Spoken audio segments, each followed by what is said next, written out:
Praise the lord. యేసునామమే జయము. మన రక్షకుడు మన విమోచకుడైన యేసుక్రీస్తు అతి పరిశుద్ధమైన నామంలో అందరికీ వందనాలు. చిన్న ప్రార్థన ద్వారా ఉదయకాల వాక్య భాగం ధ్యానించుకుందాము.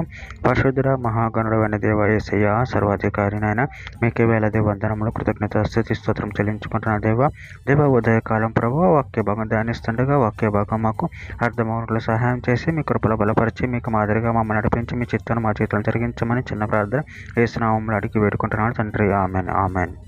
యోనా గ్రంథం 2వ అధ్యాయం 4వ వచనము. నీ సన్నిధిలో నుండి నేను వెలివేయబడినను, నీ పరిశుద్ధాలయం తట్టు మరలా చూచెదననుకొంటిని. ఆమెన్. దేవుడి వాక్య భాగం దీవించును గాక.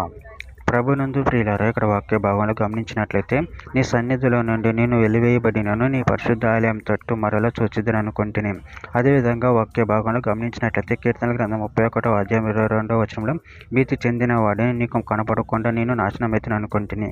ఆయనను నేను మొరపెట్టగా నువ్వు నా విజ్ఞాపనలతోనే ఆలకించితివి.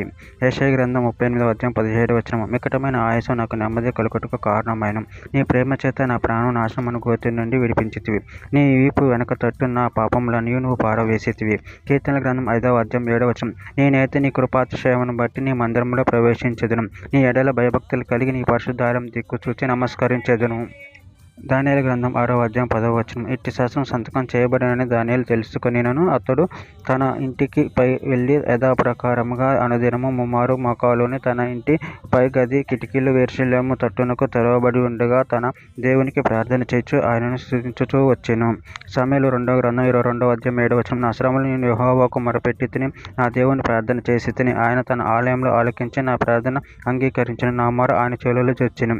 కీర్తనల గ్రంథం 30వ అధ్యాయం 3వ వచనం, యెహోవా పాతాళంలో నుండి నా ప్రాణమును లేవదీసితివి, నేను గోతిలోనికి దిగకుండా నువ్వు నన్ను బ్రతికించితివి.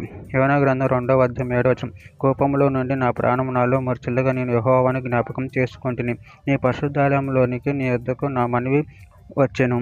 కీర్తనల గ్రంథం 77వ అధ్యాయం 6వ వచనం, నేను పాడిన పాట రాత్రి ఎందుకు జ్ఞాపకం చేసుకుందును, హృదయమున ధ్యానించుకుందును. దేవ, నా ఆత్మ నీ తీర్పు మార్గము శ్రద్ధగా వెతికెను. చివరిగా ఒక మాట, హబక్కూకు గ్రంథం 2వ అధ్యాయం 22వ వచనం, అయితే యెహోవా తన పరిశుద్ధాలయంలో ఉన్నాడు, ఆయన సన్నిధిని లోకమంతయు మౌనముగా ఉండును గాక. ఆమేన్. దేవుడి వాక్య భాగం దీవించును గాక. చిన్న ప్రార్థన చేసుకుందాము.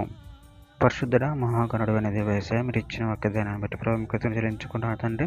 మా మొరలను ఆలకించే దేవుడు మీరే ఉన్నారు ప్రభావ, మా ప్రార్థన ఆలకించే దేవుడు మీరే ఉన్నారు ప్రభావ. అందుని బట్టి ప్రభావ మీకు కృతజ్ఞతలు చెల్లించుకుంటే మీ ప్రేమ కృపలో మమ్మల్ని నిరంతరం కాచి కాపాడి మీకు మహిమకరంగా మమ్మల్ని వాడుకొని మీ కృపలో బలపరిచి సరిపరచమని చిన్న ప్రార్థన యేసు నామములో అడిగి వేడుకుంటున్నాను తండ్రి. ఆమేన్ ఆమేన్.